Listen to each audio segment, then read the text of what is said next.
Quando a gente se propõe fazer um trabalho destes de conclusão de curso, dissertação de mestrado ou então tese de doutoramento, só temos que fazer uma coisa, temos que ter amor à leitura. Temos que ter amor à leitura. Por quê? Porque é o amor à leitura que nos vai dar nota se nós conseguimos ou não fazer um trabalho. Há muita gente que diz, olha, mas eu comecei o meu trabalho e tal, e nunca mais termino, e nunca mais consegui fazer. Não estás a ler, não estás a ler. É muito simples, não estás a ler. Mas a leitura implica uma coisa, que é, esta ficha de leitura de que eu falei é fundamental. Por quê? Porque, inclusive, na obra que nós escrevemos, a ficha de leitura se liga a uma coisa que muitos autores não gostam de falar, mas a ficha de leitura me liga às citações. A ficha de leitura me liga às citações. E na metodologia de investigação científica existem 3 tipos de citações. A citação direta, a citação indireta e a citação de citação. Qualquer ficha de leitura que eu tiver feito me liga a uma citação direta, a uma citação indireta e uma citação de citação. Então, é importante que eu leia. Sim. Que a ficha de leitura me leva a fazer a citação direta. Quando é que eu faço a citação direta e ligo a ficha de leitura à citação direta? É porque quando a gente está a ler, e isso é preciso mesmo ler, porque, naturalmente, aqueles estudantes que estiverem do outro lado, naturalmente o doutor Eliseu e outros que nos poderão ouvir, a gente só percebe isso quando lê. Quando não lê, não percebe, não é hipótese. Eu estou a ler um livro, estou a ler um capítulo de um livro sobre determinada matéria e entendo que existe um parágrafo na leitura que estou a fazer que me interessa mesmo, que eu não posso mudar mesmo, Quando eu não posso mudar mesmo, quando eu estiver a fazer o meu trabalho, eu tenho que usar exatamente como tirei da obra do autor. E, portanto, isso me obriga a fazer uma citação direta, eu aí não posso alterar. Então, aqui é citação direta, aquela que geralmente vem entre aspas. Alguns autores entendem que esta citação direta deve estar 10 centímetros para dentro do texto. Entende-se que quando são 3 linhas, deve-se pôr em itálico.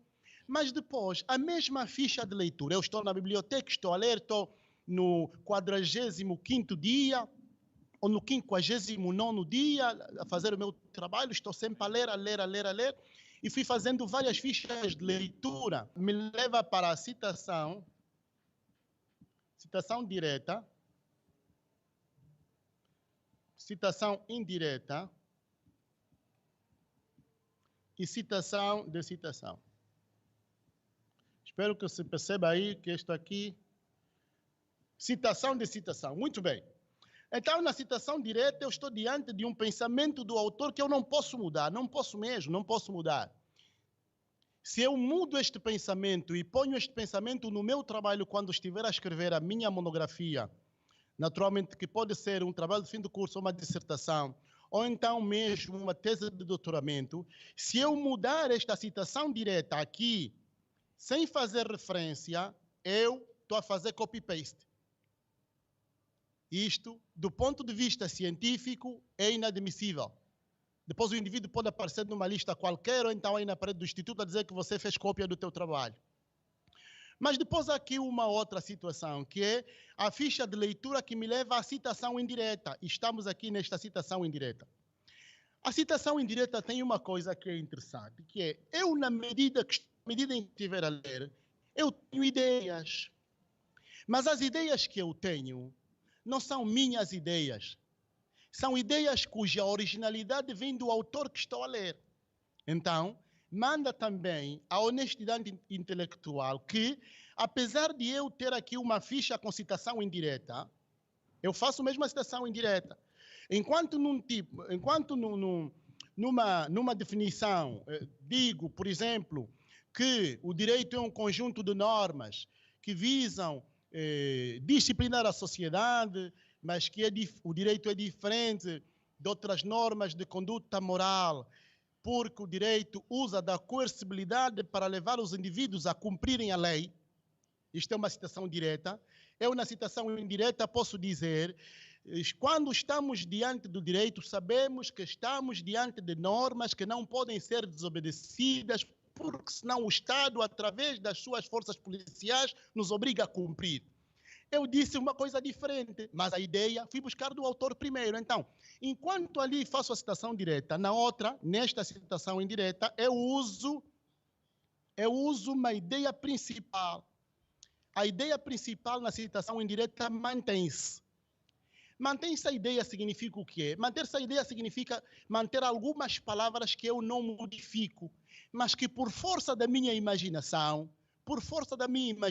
eu digo por palavras minhas aquilo que o outro autor disse por palavras suas.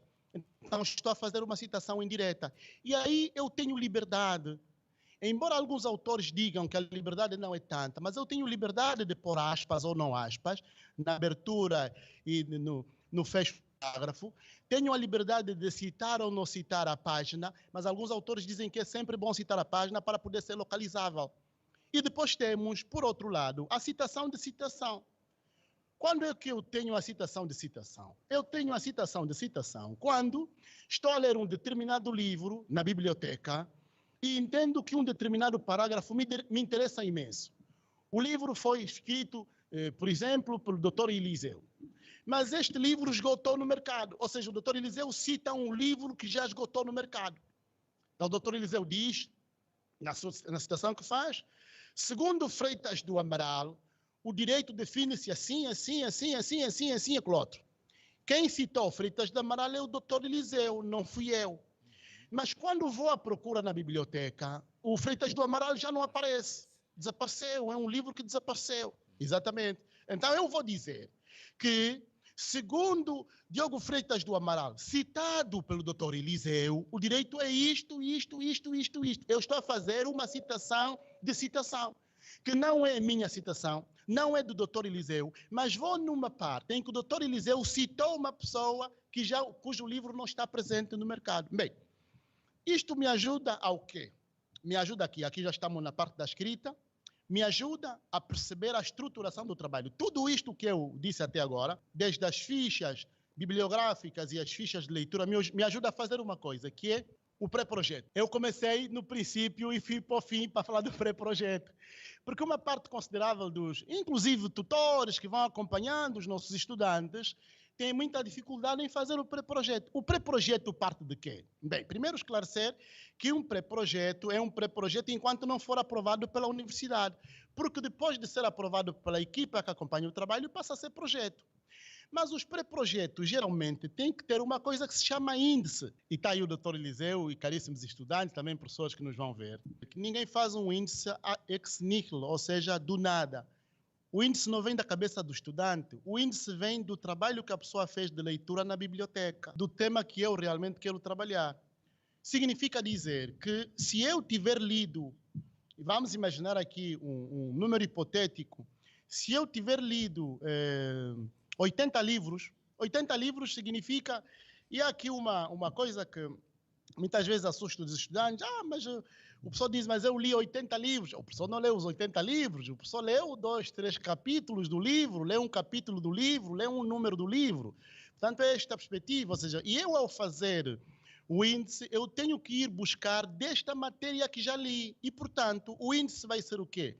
O índice, com exceção dos trabalhos que são feitos na tese de doutoramento, eu posso, de facto, escrever índices que não existem, porque, ou então, mesmo que já existam, eu vou apresentar uma perspectiva completamente nova na tese de doutoramento, mas no trabalho de fim de curso e do mestrado, eu vou trabalhar a partir de índices que já existem, e, portanto, eu vou compilar os índices dos livros que li. Mas isso é copy-paste. Não, isto não é copy-paste. A ciência tem uma coisa que se chama continuidade e geralmente trabalha-se na continuidade.